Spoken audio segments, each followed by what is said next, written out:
Hi, I'm Chris Cooper. Welcome to the Family Plot, Gardening in the Mid-South. Thanks for joining us. Horticulture research brings us hardier, healthier plants, and Dr. Michael Durr has been a leader in developing horticultural innovations for many years. His teaching, research, and writing have had a tremendous impact on the green industry all over the country. Carol Reese is just back from paying Dr. Durr a visit, so today we're going to talk about some of his current projects. And Mr. D is here to give us some tips on keeping critters out of the garden. That's what's ahead on the Family Plot, Gardening in the Mid-South, so stay with us. This is a production of WKNO Memphis. Production funding for the Family Plot, Gardening in the Mid-South is provided by Goodwin's Landscape and Garden Center in Germantown since 1943 and continuing to offer its plants for successful gardening with 7 greenhouses and 3 acres of plants, plus comprehensive landscape services. International Paper Foundation, the WKNO Production Fund, the WKNO Endowment Fund, and by viewers like you. Thank you.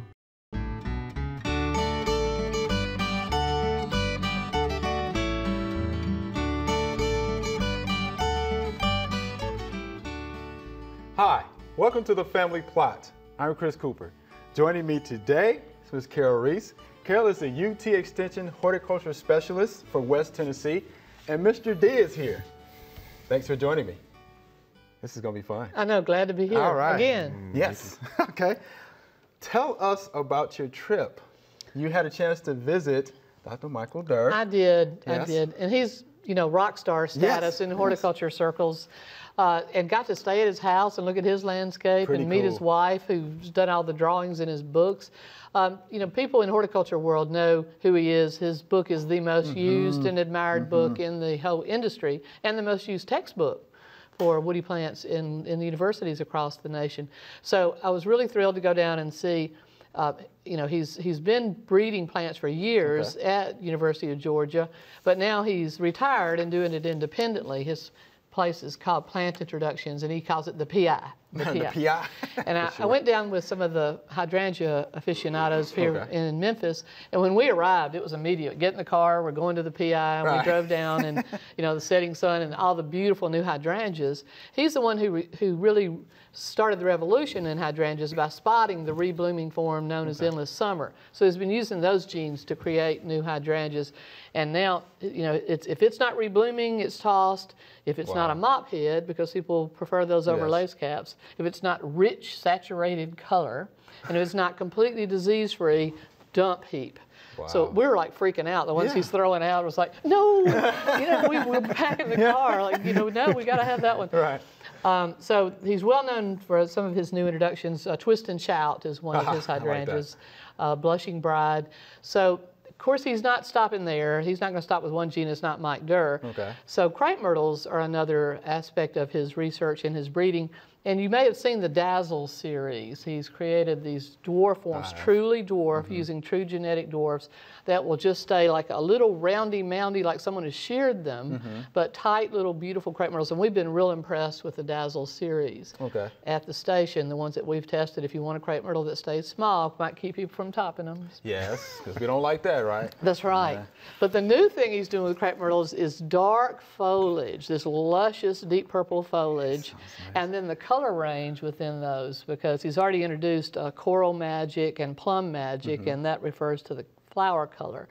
But coming down the pipe now are Midnight Magic and Purple Magic. And I saw, he showed me pictures of, they weren't quite in flower yet when we were there, but rich pink flowers against black, I mean really almost black foliage. How about that? And he's trying to get a red one.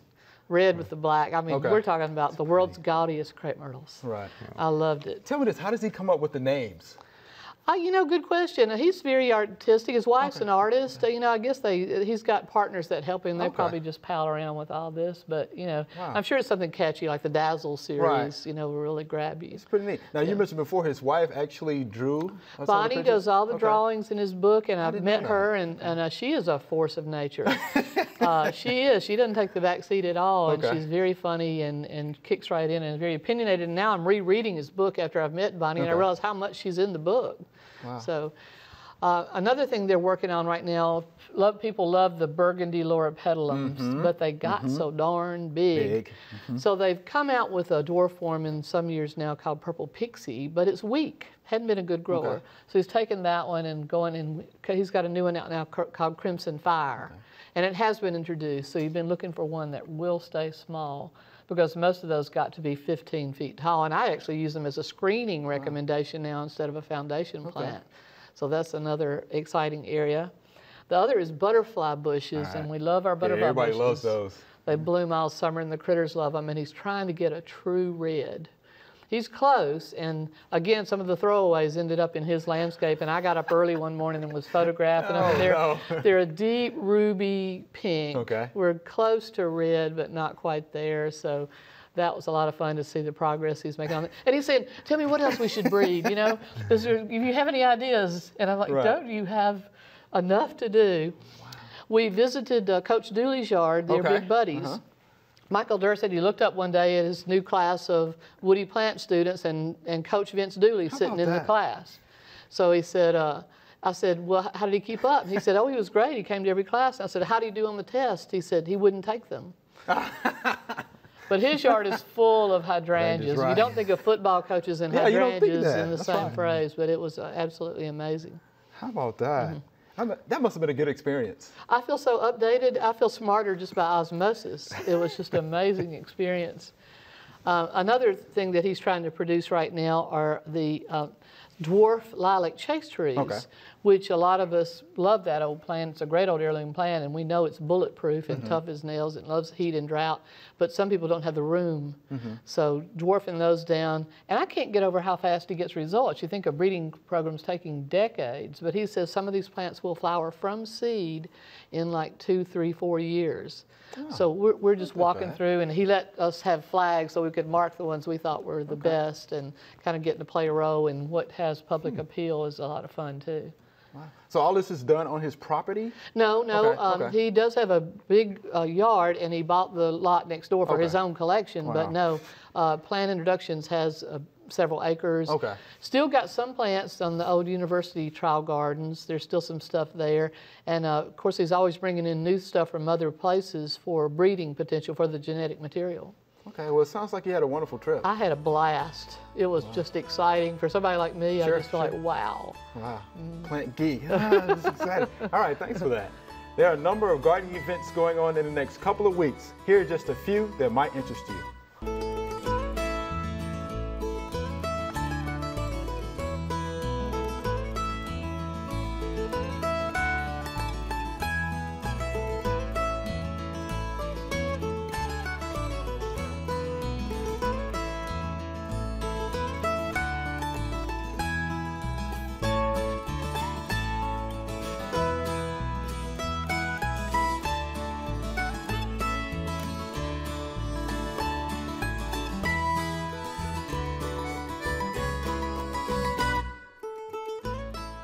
All right, Mr. D, critters. How do we get them out of our garden? 12-year-old with a 20 gauge shotgun. Oh, no. By far the best. Oh, no. It'll work. Put a bounty. That's right. Pay them by the hide. You know, that's a real problem, and it's really getting to be more of a problem. You know, I do work out here at AgriCenter International with the research out there, and you know, we have a tremendous problem. If you drive by out there, you'll see a lot of electric fences out there where you didn't used to see electric fences around plots, because it's primarily deer are the problem, and so that is something that will work. Electric fences. You can purchase electric fences, the wire and the chargers, and there's some of them are solar powered, but that's not a problem in a landscape. Usually, you have electricity available, and you can put little bitty short electric fences for rabbits and things like that.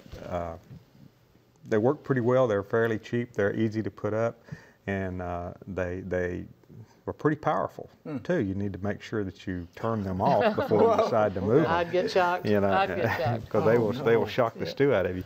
There are some repellents that are out there. Some that you can spray on the plants. I used some last week that's a garlic-based repellent.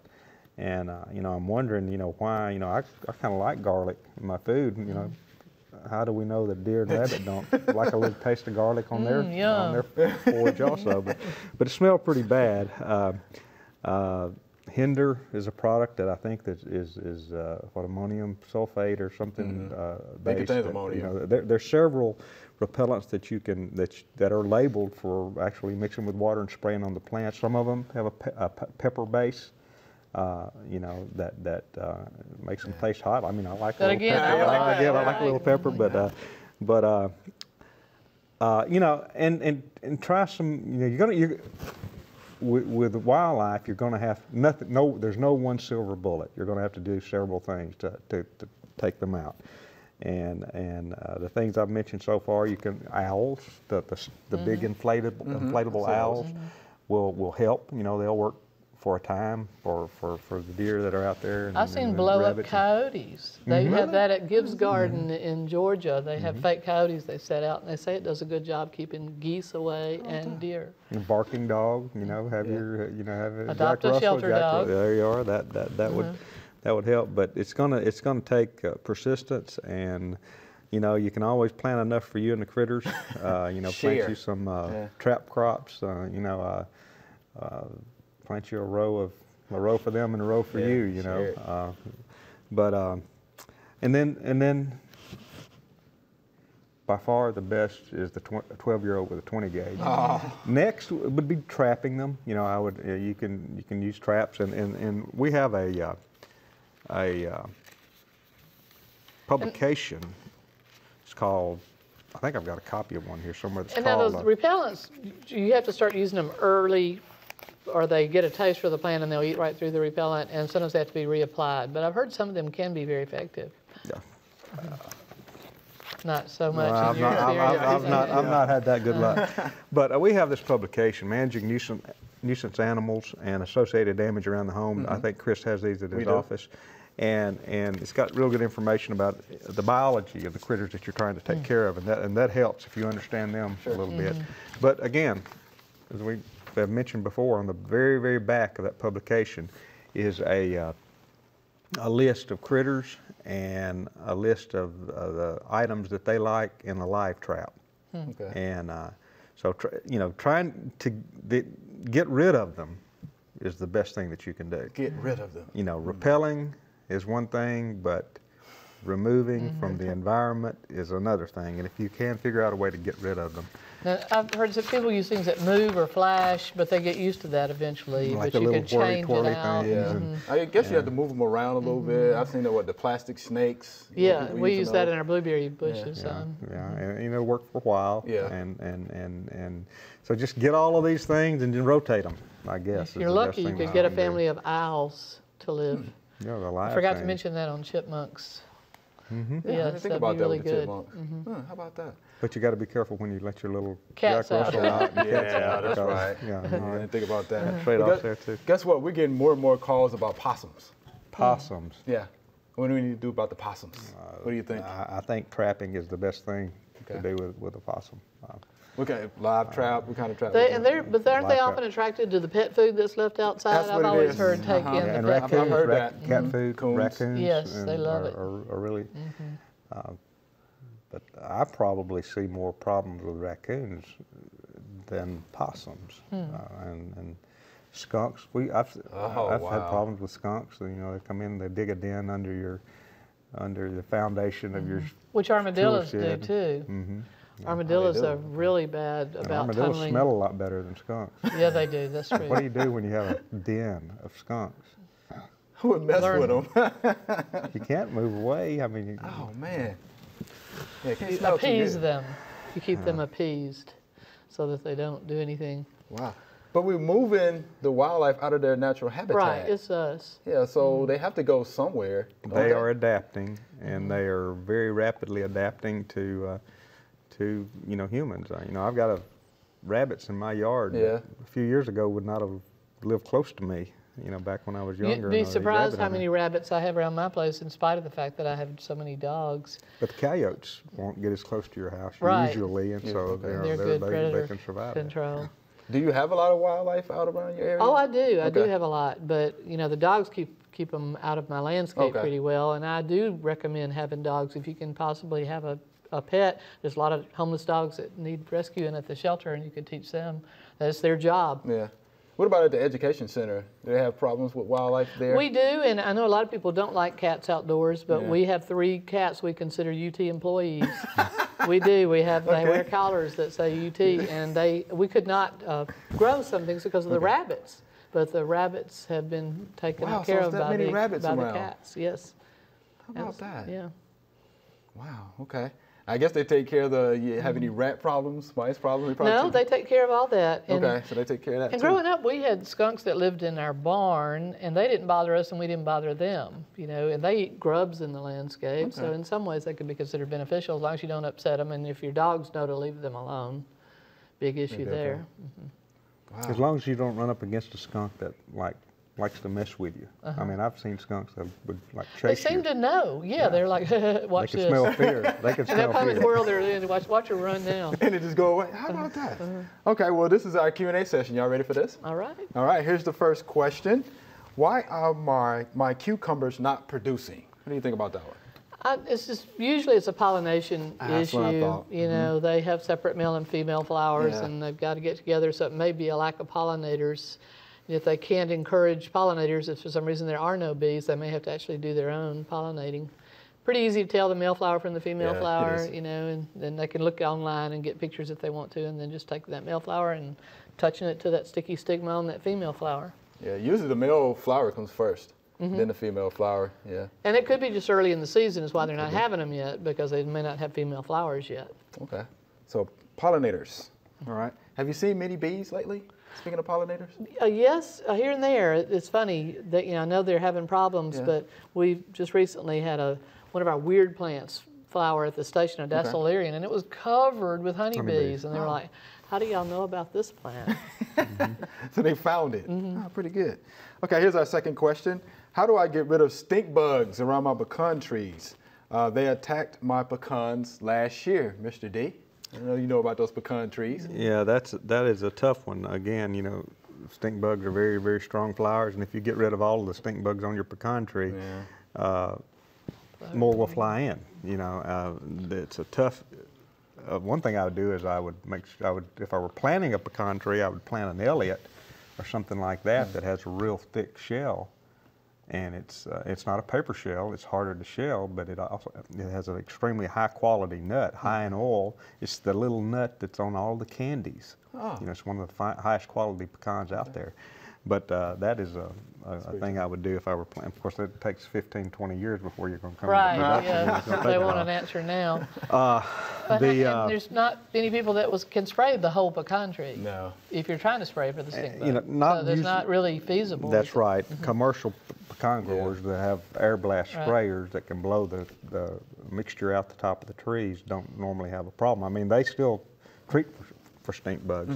And I can tell you the pesticides to use, but... well, before that, isn't it sanitation an issue? Don't stink bugs overwinter in the weeds? In weeds, they do. So that's part of it. Make sure you clean up under your pecan tree, clean up the limbs and everything. And we did around ours. We had a few on our farm. But again, they're strong flowers, and you know, you harvest the wheat, they're coming in, and June the pecans are real small right now, and if they feed on a small pecan, it'll fall off. Yeah. And that's not really a problem because a lot of many times pecans need to be thinned. But the problem is when they feed on the larger pecans and you have a little black spot in the nut, and that's a problem. But there are only 2 pesticides listed in the Red Book. It's carbaryl and bifenthrin are the only 2 listed, which is kind of unusual. Usually when I pull this out, I'm read off 20 or 30, you know, a bunch of pesticides. If you have a smaller pecan tree, one of the precocious varieties that's small enough that you can spray using a hose-end sprayer, you know, you might want to do that if you see the stink bugs out there. Then you know, that's about the best that I can tell you to do on a big pecan tree. You know, I mean, you don't want to use a systemic. No. Because you're eating the fruit. Get in the nut. So don't use the marathons and those kind of things. And merits and those things. Do not use a systemic. All right, well, yeah, that's pretty tough. Stink bugs are tough. All right, here's the next question. I was in my flower bed and noticed a tick on my pants leg. How do I control ticks in my yard? And Miss Carol, I know, was it last year? Last year, I had Rocky Mountain spotted fever. And I'd had it a long time, but apparently I just thought I was getting old. I just thought everybody felt like that. There are, of course, they're not that hard to control in the yard with things like diazinon granules. I'm kind of, because of the pets and the bluebirds, I don't like to use that kind of thing. To me, putting on repellent is the best thing to do to protect yourself. If you don't like to use DEET, you can use some of the other Skinsations, and those actually work pretty good. You have to reapply them sometimes if you're sweating a lot or whatever. But there are also clothes that are permeated with it now that you can actually, with a permethrin, is that what they're permeated with? And they last through several washings.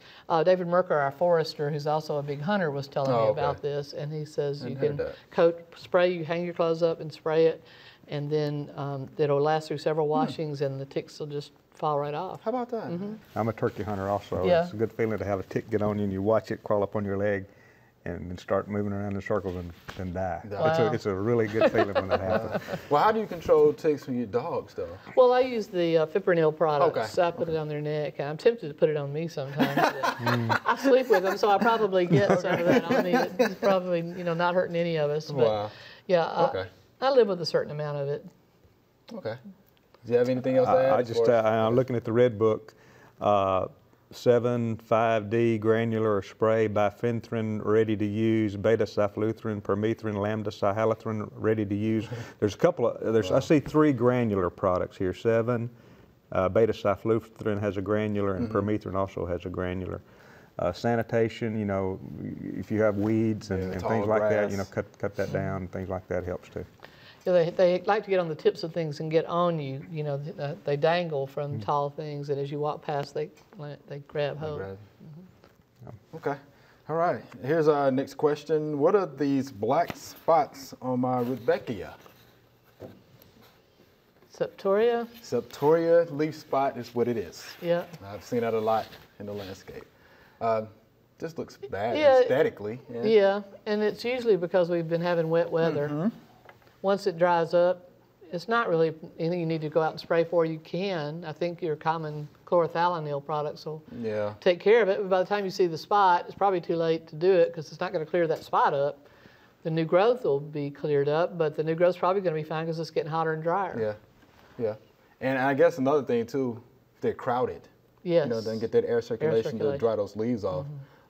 But here's a misconception. Most people think when you spray the fungicide, it's going to correct the leaf. Right, that leaf's going to, no correction. It's no correction. that tissue is dead where that spot is, and it's not going to resurrect. So you're right. A lot of people do think that. Yeah, they think that. And good sanitation practices, of course, pick those diseased leaves up, trash them, because they do contain spores. Okay. So chlorothalonil, something like that, or you can use a copper-based fungicide if you want to be a little safer, and those work. All right, here's our next question, and this is a good one. What are these bugs that attack the light when I turn it on at night to go outside? You have your hand on. What is it? I have those, and I wrote a whole column about those. I was so excited. I asked our entomologist, and he said probably European hornets. Oh, okay. So I looked them up. Now, you may have a different one that attacks your lights. So what attacks my lights are European hornets. All bugs attack lights. Oh, these are serious big bomber guys, and they hunt at night. They have horseflies, too. Yeah, horseflies will do it, too. The European hornets are an introduction, obviously European, but they hunt at night and they catch other insects. So in a lot of ways, they could be considered beneficial, and they're probably hunting the moths around your lights. But the bad news is they also will attack honeybees, and they can decimate a honeybee colony. So if you do have honeybees, you don't want European hornets. But the honeybees aren't going to be around your lights at night. No, that's true. That's a good point. They'll be out at night. But I've heard records of them being destructive on the hive, so that's a good question. I don't know how that could have happened, but they mainly do hunt at night. I catch them and put them back outside if they get inside. They're fairly innocuous. I mean, they can sting you, but they're no worse than any other hornet. They actually make a bad enough for me. But people are scared because they're larger. Yeah, they're big. They're pretty friendly. But they make a paper nest, but they do it inside of a trunk or inside of a cavity rather than the free-hanging paper nest that the hornets make. So, real interesting insect, actually. Wow. All right. Thanks for that information. You were ready for that one. I'm fascinated by Ready. insects. My next life, I'm going to be an entomologist. All right. Yeah. Interesting. That's all we have time for today. Thanks for watching. Don't forget, you can watch past episodes of The Family Plot online. Just go to WKNO.org and click on KNO Tonight. And be sure to follow us on Facebook and Twitter. I'm Chris Cooper, and be sure to join us next time for The Family Plot, Gardening in the Mid-South. Be safe.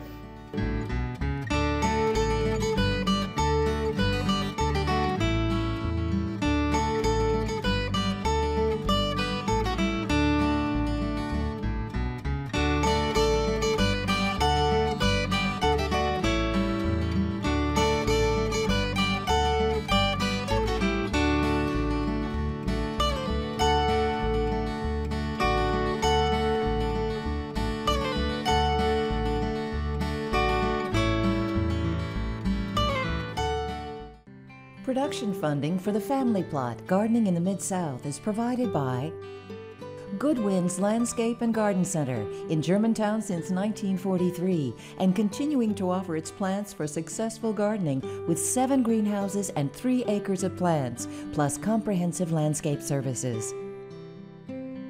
International Paper Foundation, the WKNO Production Fund, the WKNO Endowment Fund, and by viewers like you. Thank you.